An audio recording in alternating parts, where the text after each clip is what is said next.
So if you're actually tuning into one of the leg day videos, then I think you'd be at least a little interested in the leg training. Correct? I mean that's why somebody would be here. So I've got a personal little gripe, which not the strongest in the world, but it comes to pressing. It comes to leg pressing. Now, what my gripe is, it's very form related, right? I mean, it's hard to mess up a leg press. It's hard to mess up a hack squat, but especially with barbell squats, and this is more so for the more the beginner lifter kind of guy. But what I'm trying to get at is I see a lot of just higher than parallel-ish squats.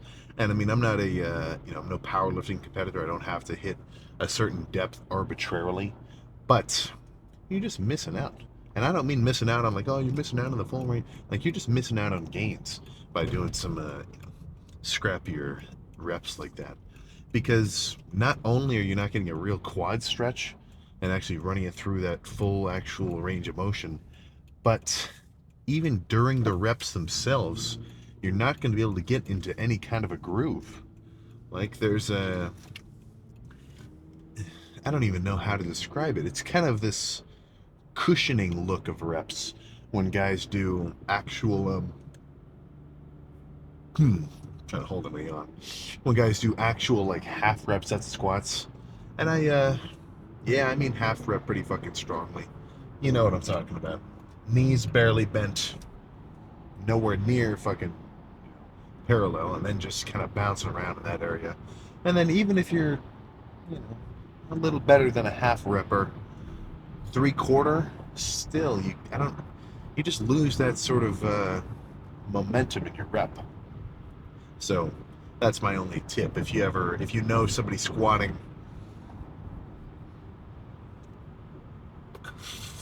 oh goodness, if you know somebody squatting at your gym and you're buddies enough where you've got the heart to tell them like, dude, you gotta get some more range of motion, man. And especially if they're going for one rep maxes. Like if that's your thing, if you're trying to be a more power lifter character, you got your belt, you got your knee wraps on, you're well, hopefully not a squat suit unless you're a real kind of freak sort of equipped lifter. But if that's you, still, everybody's going to benefit from a legitimate squat depth. So that's my little critique of the last few weeks. Just something I've been noticing. But plan for me today: hamstrings first, probably a bit on the lighter side, even even volume wise. I did so the last leg day I did hamstrings only because I could tell I wanted to give quads a little bit of a break so I could come back and not continually kind of strain the whole my whole lower body pressing system. But now that it's time for a real quad show, I think hamstrings might not take the center stage. So hamstrings is just going to be a couple sets of hamstring curls. Nothing. Well, I might do some heavy ones, but we'll see.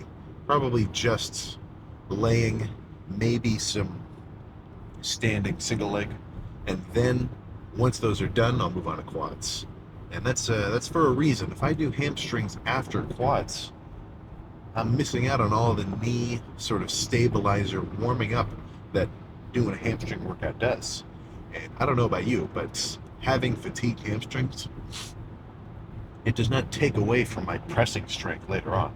I mean, it might a little, but the benefit that I get from having warm, even pumped hamstrings, just kind of a cushioning effect on my knees and the bottom of a squat or a leg press, it's just nice. And then when I'm finished with quads, I get to be finished with the lift.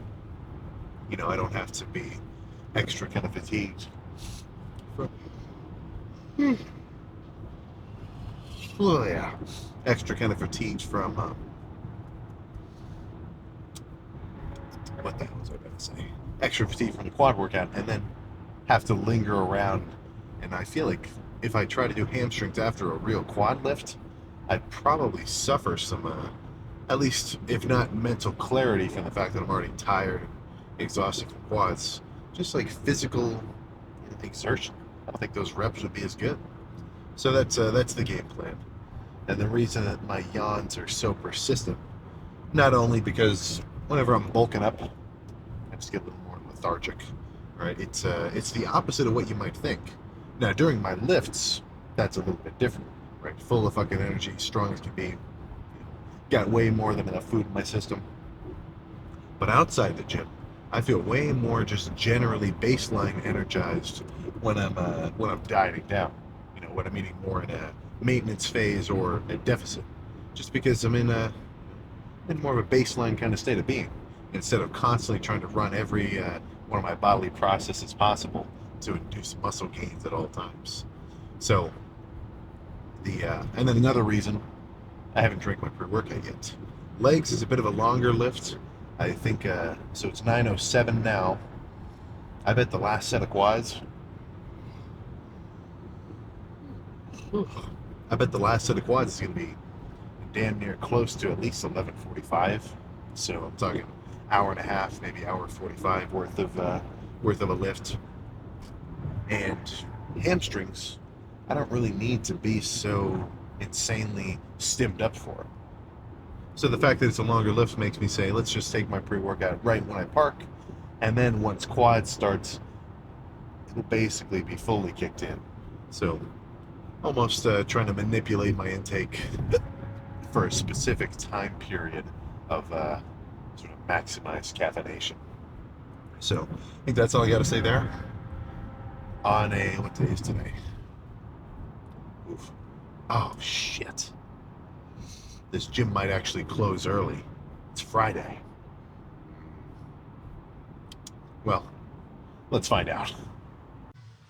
All right, let's start hamstrings on the lighter squeezing end of things, which I have been starting to fucking like for basically everything.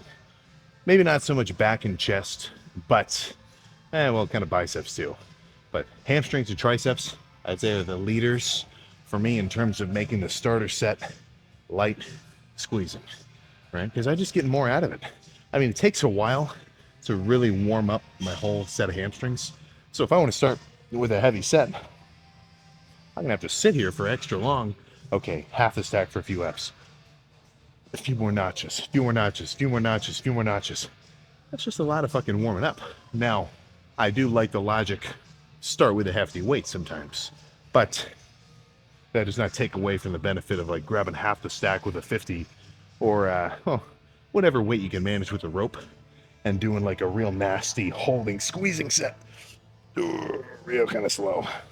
And then just kind of riding that fucking pain up the way up. I mean, I didn't get it as much earlier, but now I start to see the fucking benefit because I mean, especially with triceps. Triceps, I feel it the most, where I do a big squeeze and then slowly release. Like I can feel so many kind of fucking fibers from the pit of my armpit all the way down to my elbow, kind of just slowly like releasing and getting stretched, and then do it again. So that's kind of the theme of how I want this one to look. I'll do one notch heavier, but no need for any more than this. And if you've ever used this machine specifically, if you've seen somebody in your gym that can even do the full stack single leg with like good reps, I would be curious to see it. Because when they designed this, they knew what they were doing. They looked at how strong people's hamstrings were and said, okay, let's go 4 times heavier than the weight people are going to use. I wish that same logic was applied to all machine stacks, but you'd get into a fucking cost issue, right? I mean, steel costs money. But no more chatting. Let's get into it.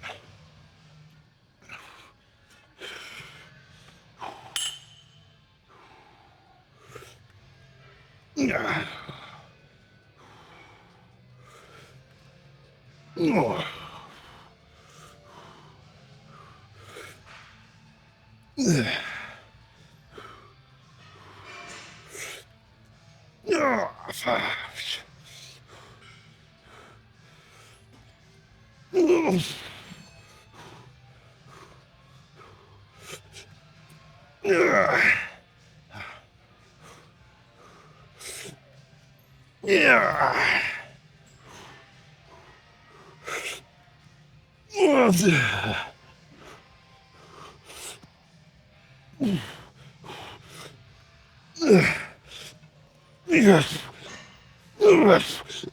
Oh, goodness. Woof.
Okay. A few more.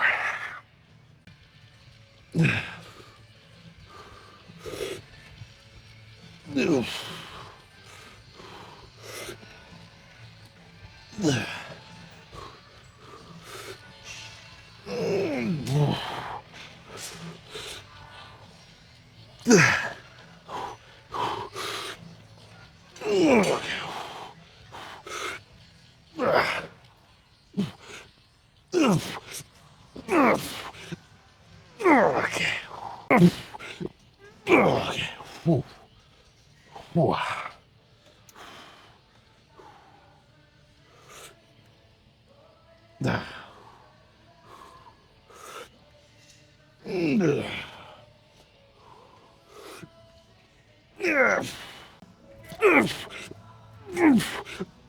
Okay. These will start controlled, but as I get more fatigued, I'll pump out some nastier ones.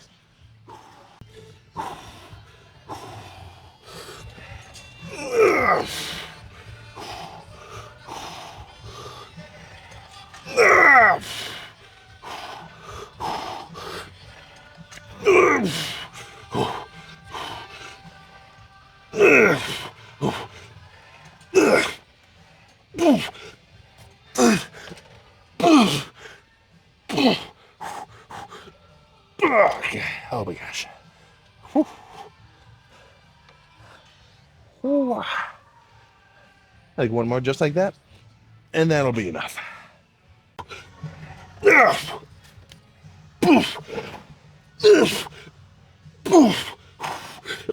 Oh my god, okay. Ooh. Yeah. The hamstring's cooked. Oof. Time for the real portion of the lift. This was just the fucking warm-up compared to quads. After these 2, maybe 3 sets of leg extensions as kind of the quad primers of the workout, I'm gonna bias just leg press. I could tell when I was doing my bent over preacher curls in my last arm day, I think heavy, like crazy heavy squats, leg day after leg day after leg day, was starting to make my lower back a little tender. Not to the point where I'm worried of serious injury, but if you can sense something is getting a little bit of extra fatigue and it's not just a regular fucking muscle, pump the brakes, back off a touch. Plus, I really want to just go nuts on the leg press that's in the back heavy room behind me. So, this is a weight that's well within reason. I'm going to start with the kind of the typical 5 reps, 5 reps, 5 reps sort of approach. And same thing as hamstrings. These are not going to be pump out, just, pump focus reps, right? I want to really get a solid hold on the top, slow, negative, really kind of make the sets or the reps extra hard, not with just heavier weight, but by executing each rep with more fucking mindfulness and fucking squeezing base intensity, which is going to save my knees and potentially my fucking upper quads from tweakage. I mean, this is very knee focused, right? If somebody has sore knees, I wouldn't recommend just sit on the leg extension and remove a crazy amount of weight. And I've gone so heavy on single leg extension sometimes that I've like pulled my upper quad, sort of tying into my hip flexor kind of situation. And it's like, it's just not fucking necessary, you know? Something like this is more for that crazy squeeze, I feel. And then a leg press, be it squat, leg press, hack, whatever else, that's where I want to, you know, bias more mechanical tension. But let's go nuts here. Left quad first.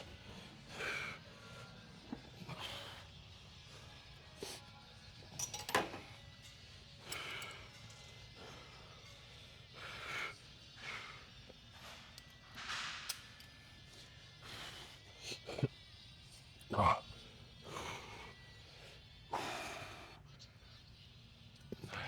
Okay.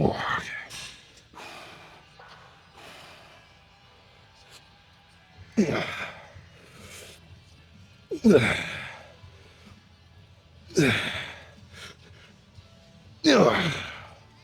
Yeah.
Yeah.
Okay,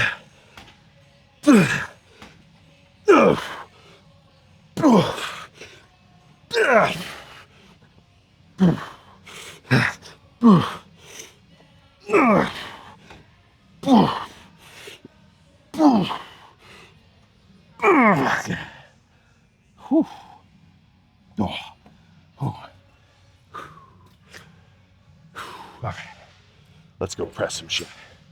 My quads and my whole sort of patella kind of tendon juncture that is my knees feel ready for some serious fucking weight. So as long as nothing goes awry and my knees feel good, my hips feel good, my adductors feel good and everything, then I would like to make this my personal hell for the next 5 sets. Maybe even 6, we'll see. So I gotta warm up 4 plates on this machine. It's hefty, but I think I'm gonna be more like in the 7, 8 plate range. So I want these sets to be failure around 11 reps. Like I don't want to get stuck in the bottom because then it's going to be a fucking, oh, wait a second. What am I talking about? This machine starts from the bottom. Even if you fail, you're fine. Yeah. So fucking failure at like 10 or 11. And if I get to a point where, like, let's say I do 8 plates for the first 3 sets and then I try it again and I can only get 6 reps, that's still a good set, I feel, but that's my cue.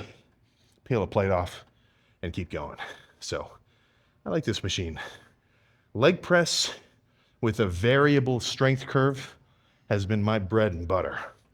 And what I mean by that is there's a leg press right over here where the weight is just on that sled, where it slides up and down in a straight line. It's the same weight the whole way around. But in a squatting or a leg pressing position, obviously you're strongest at the top when your legs are straightest, right? Anybody who's been to a college weight room or like a football player could probably unrack fucking 7 plates. I mean, they might hurt themselves in the process, but their legs are more than capable of that exertion, right? Because you're just way fucking strong up here. And then you're weaker as they get fucking, deeper, right? People are going to fail a squat in the hole, not when they're this high up with this one little bit of movement. So machines like this are actually a little bit lighter at the bottom, and they get heavier as the rep continues up until my legs are straight, because the weight is now basically translating more force through my legs instead of through this machine. Because most of this weight, even though it's 4 fucking plates, it's all just being held up by this piece of metal. I mean, what is this, like damn near 400 pounds? Right? You can give it a quick little pull, but that would be way harder if I'm like way up here, higher up on that range of motion. So I've just been on a kick with these hip presses, but I'm gonna warm up for a while, then we can cut to set number 1. 8 plates is about right.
Gosh. Ooh. Ooh. Oh. Dude, this machine is insane. 0 glute activation, all quad. Let me try one more with 8 plates. Oh, because I think there's a little bit of a getting used to it effect. Sometimes, now that I've exposed my quads to this much tension, They're almost ready to fire a little bit harder. But I anticipate some plates being removed as these sets progress. Ooh.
Oh my God.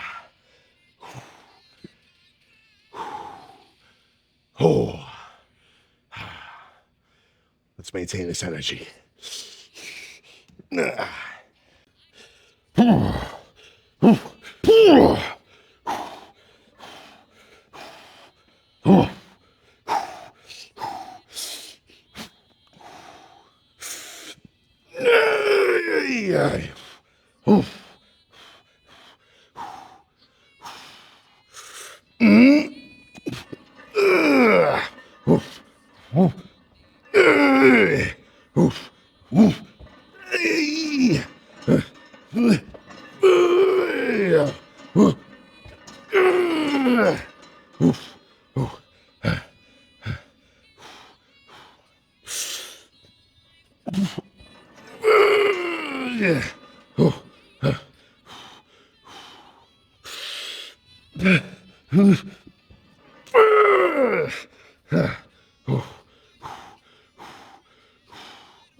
Oh my God. Okay.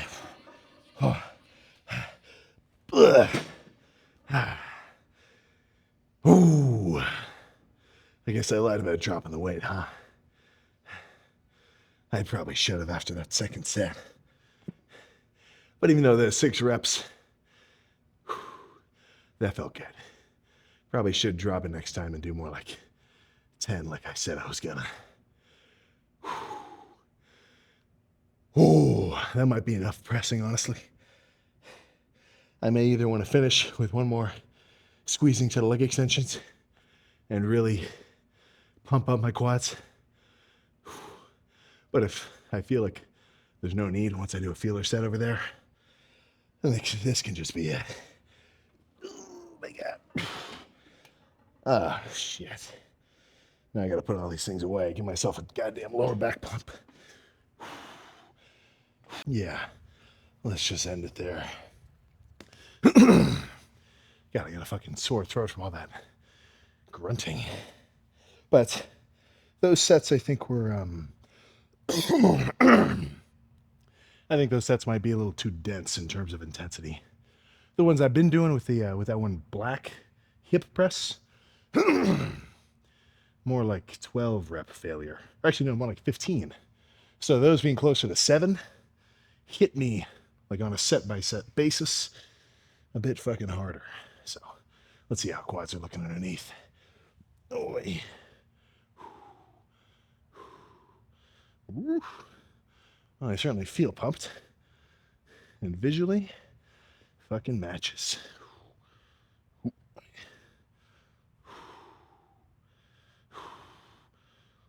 Boy.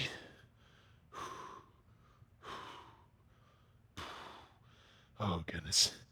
So I want this back hamstring side to be round, just like this front kind of quad side is. That's what I'm aiming for there. But let's get in the car, man. We're done. I think I may have I think I might have overdone it with that leg press weight. I kind of forgot how heavy that machine is. But either way, nasty ass quad day, good little high tension, lower rep sort of approach.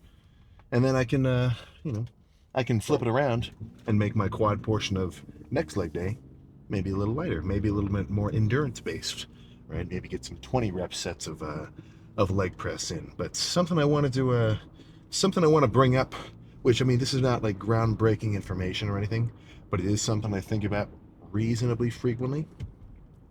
And it's the fact that there is a pretty tried and true approach to get good at absolutely fucking anything.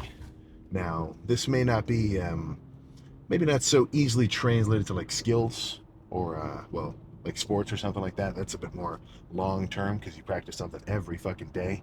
But if you want to, if you want to change something up, let's say you want to become the next, you want to be the next Yeet, right? You want to be the next whoever. You want to start making workout videos or videos of any kind. Frankly, I think if you have a hobby that you're pretty good at and that you can talk about for a little while, dude, any Gary V hyping up a side hustle, dude, nobody wants to try to run around picking up couches off the fucking end of somebody's driveway, loading them on a trailer, and then flip them. But let's say you're a diehard fucking Warhammer fan and you know what you're talking about, dude, make some fucking videos, right? I mean, show that shit off. But what I was, so with anything like that, you've never done it before, you don't really know what you're doing, it's kind of fucking tricky. How the fuck do I use a video editing software? Little shit like that. It's, there's a 4-step approach, which whenever I try something new, I try to use, right? Which is, number 1, try, right? Succeed or fail. Reflect, adjust, and then back to try again. So just those 4 steps. One of the biggest things that I ever, probably one of the biggest life-changing things from my trajectory that I ever did was when I first started posting these long-form workout videos, right? I mean, it hasn't been like this forever. So last January, coming up on damn near 2 years of these, I had been posting TikToks for like 6 months or so. They were getting some good traction, just like some kind of goofy lifting sort of stuff. But I'm like, all right, I am lifting a lot of weights. I do have some more stuff to talk about apart from, saying some random ego lifter TikTok jokes. Let's try to make this shit happen, right? So I've said this before, but it's been a while since I've told this kind of background info. So before I ever posted spring bulk day 1, way back fucking when, for about a week straight, I would put my phone on a tripod in my car, drive to the gym, and I would practice talking to myself. I wish I still had those videos. Every time I'd record one, I'd just delete it because I'm like, oh my god, that's so stupid. Because I'm sitting here talking to myself and like I don't know, because it's awkward, right? It's weird talking to a camera. I mean, I think I've gotten pretty good at it by now. Like I'm coming off pretty naturally. But if you go back to the earlier videos, dude, it's not so fluent, right? I mean, I'm like, yeah, so we're gonna go do chest today. It's gonna be a fucking. It was funny. I kind of had one of the guys whose videos I liked the most, like the style of it, not just what they talked about, like the way they kind of went about it was all the Rich Piana videos. So I kind of unnaturally copied some of his intonations. When I go back and listen to how I was talking, it sounds so silly now. But either way, I would just record myself on the way to the gym, on the way back, and I, half the time be like, oh man, I feel so fucking stupid right now. And so then we're gonna do some cable flies, like right? There's a learning curve, of course. So, do that for about a week, and I say, okay, let's try to record some sets with commentary. The first try was like a chest day, and when I got back and, threw it into CapCut on my phone and tried to splice it together, oh, trash. Trash. I don't know what the fuck I was even talking about. Tried again a few days later. I'm like, okay, let's try this again. And now I've got a, an infinite amount more experience than I did before in trying to do something like that because I tried it for the first time, right? Second time, a little bit better. I was getting closer to what what kind of would come off as a little more natural for me to talk about and whatever else. And so now I've doubled my experience, right? I've tried again, and I've got double the results to look back on and adjust from. So I'm like, okay, all right, we're getting closer now. But you get to a point where it's like, okay, what am I supposed to do? A million prototypes? Come on. So that the third try was like, okay, let's just make this shit happen. Right. And that was the first one. And then fucking off into the sunset. A million goddamn workout videos forever. But it applies to anything, right? If I wanted to get good at, well, I don't know. I'm kind of maxing my stats out with the working out and the videos and stuff. But if I wanted to try anything else, I would try the same fucking formula, right? Try, succeed, fail, reflect, adjust, try again, right? Keep fucking spamming it. And as long as you're present in that process and you're actually thinking about it, you're gonna have no fucking choice but to get better at whatever it is you're doing, because you're just going to have more of a grasp of the whole situation. You'll know what it feels like, and you'll be more confident with it. Dude, it applies to anything. The first time somebody goes to the gym, unless you got like a posse of dogs with you, you might be a little nervous, right? You're in a whole new space. There's you think people are going to be watching you because these guys have been doing this for a long time. It's your first fucking day. You come in the second day, you feel even better. You come the third day, you feel more confident. You come in the fourth day, by the time you've worked out for like this, I don't know, maybe 30th, you're probably not even thinking about like, oh, is anybody going to watch? You get more of a confidence in the space, like you feel like you belong in there, and you can just focus on getting your own shit done. So, something to keep in mind, So if you've got anything that you're a little interested in, maybe you want to fucking just do whatever, just go for it. Go for it in private. You don't have to have anybody watch you do it. You don't have to tell anybody what you're going to do either, right? So who are you afraid of embarrassing? Yourself? Dude, that's something which I think you've got to get a good grasp on. Uh, you're on your own team. You should, if you've got a couple of those different sort of voices in your head where you think about something you want to do and then instantly you're like, oh, well, what if I don't want to look stupid? I don't want people to think I'm, dude, no. Try to block out those kind of negative twists. Think about the potential upside. It's like, oh, well, what if it doesn't work out? Or it's like, I'm going to put a lot of time into this, and then what if it does work out? What if it fucking does work out? So that's where you need a little bit of potentially not delusion, but excitement, right?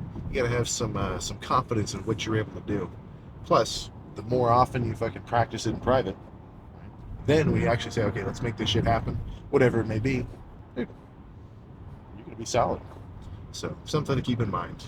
That's which is nice about the working out, because if you're talking about getting better at anything, there's pretty classic like aspects to just skill acquisition, which apply to fucking anything.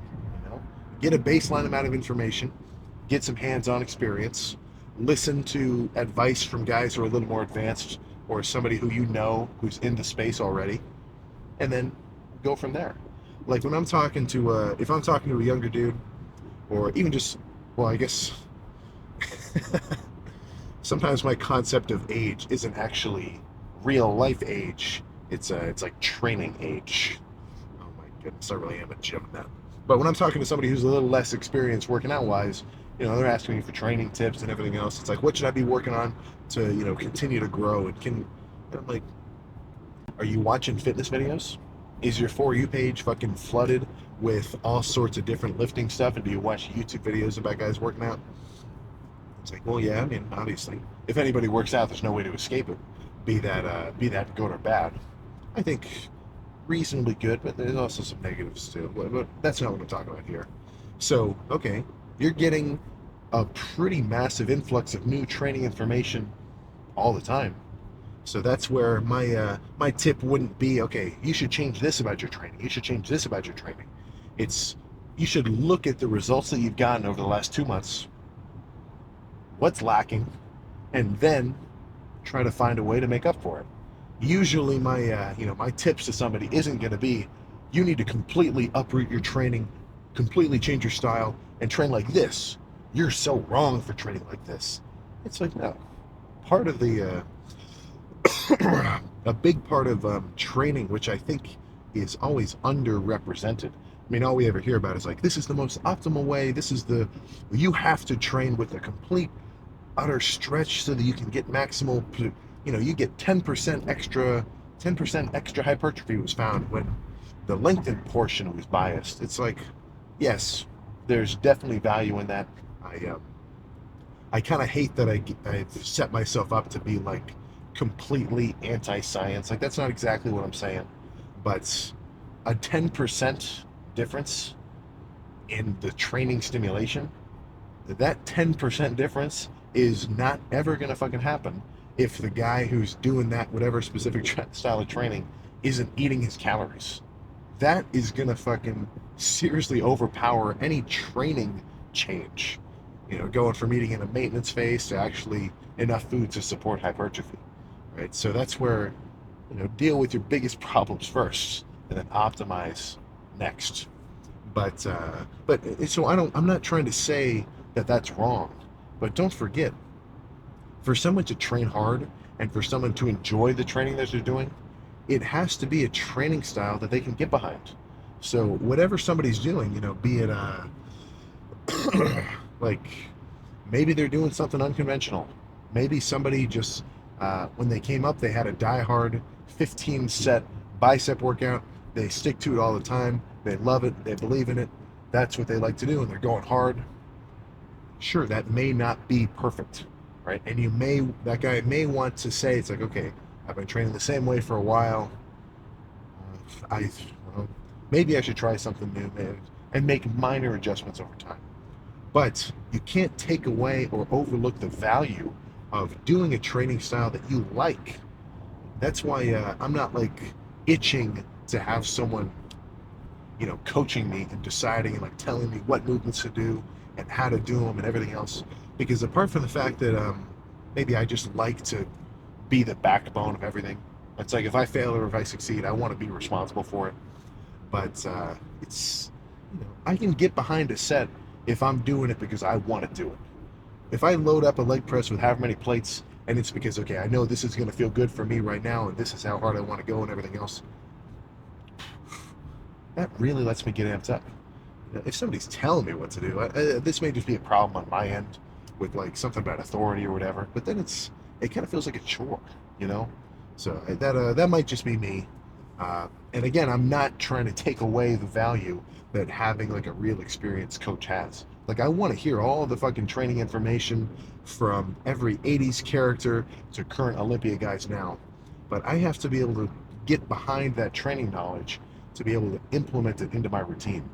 Because if it's something that just doesn't really resonate with me internally, then I'm not going to be able to really push it because it doesn't click with me, right? And again, that might just be a me thing. I'm not saying that part is absolutely generalized advice, but just something to keep in note or to keep in mind. Because if somebody starts a training routine, or if they go online and they have somebody write them up a custom plan or something, and it's something that they don't really like doing, like maybe it's too much work, or just, I mean, physically too much volume, too frequently in the week. It's like, dude, that's not going to match with that guy's specific schedule. He has to do something which he can do consistently. Because sure, you can have 1 month of like the craziest workout routine of all, but if you can't maintain like hype and excitement for it over that 1 month, and then you kind of fall off and you stop training in that same way, and next thing you know, you're fucking back to skipping the gym forever, and you're calling in to cancel your membership, All right, so don't. That's one of my bigger gripes. I don't like when the guys who are really hyping up specific training styles and you have to do it like this.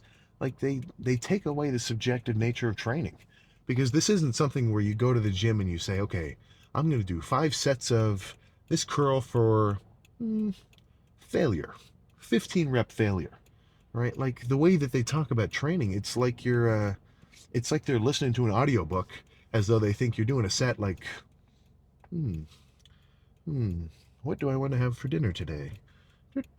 No, man. It's way more fucking emotional than that, because physical exertion is totally tied to just how kind of excited and amped up you can get behind whatever you're doing. If you loaded up, if you told Eddie Hall to, explain to somebody the difference between, I don't know, an apple and an orange, just if you told him to just have a random casual fucking conversation and then immediately bend down and try to pull 500 kilos while keeping that same thought process in his mind, it would never fucking happen. So these reps in reserves type situation and everything else, dude, whatever. I'm more concerned with trying to get amped for every set, train in a way where I'm not going to get hurt, but I'm still pushing myself to 80-90% of whatever my limit may be, feeling the fucking fatigue from it afterwards, eating my food, recovering, hitting it again, plus some cardio in the mix. So that's my thought there, right? I don't want to, I don't want to just promote and like get behind anybody saying like this is the perfect way to train. It's not that's not your end goal. Your end goal isn't to have the perfect split or to do the perfect workout. I think one of the bigger things that I think for myself when I'm like, okay, what do I want to, when I look at myself as a lifter in 2 years, in 1 year, in fucking 6 months, what do I want to do? What do I want to be targeting towards? And it's not a specific end goal. It's more so I want to be able to make adjustments to my training, continue to make progress, and any outlying kind of setbacks or lagging muscle groups or anything else, any negative aspect of my training or my results, I want to nullify or potentially fucking completely improve and flip around into a strong point. So that's where that same fucking 4 steps are going to be pretty much crucial all the time, right? Try something new, see what happens, look at what happened, and think to yourself, okay, what should I change about this? Make that adjustment, and then try it again. It's there's this purgatory, right? There's this state of lifter, 2 years in, 1.5 years in, where okay, you've suddenly made a crazy change to your routine. You're now working out regularly, which you were not before, which is absolutely insane. You're going to make serious changes to your body after a year and a half or 2 years of just going to the gym. Change nothing else about your routine, just having 5-6 day a week workouts. But you're going to adapt to that change. And if you don't continue to try to overpower your body's want to and kind of desire to just stay the same size with manipulating your diet, optimizing your protein intake, getting enough rest, staying totally hydrated, everything else, then you're just going to stay that same dude, right? It's a constant battle. Even though you think of making gains as just a linear thing, not exactly, right? The more gains you get, the harder it is to get them, and then you have to get even smarter about how you fucking go about stimulating them, right? The first boss of a video game is maybe 1% the strength of the sixth final boss, right?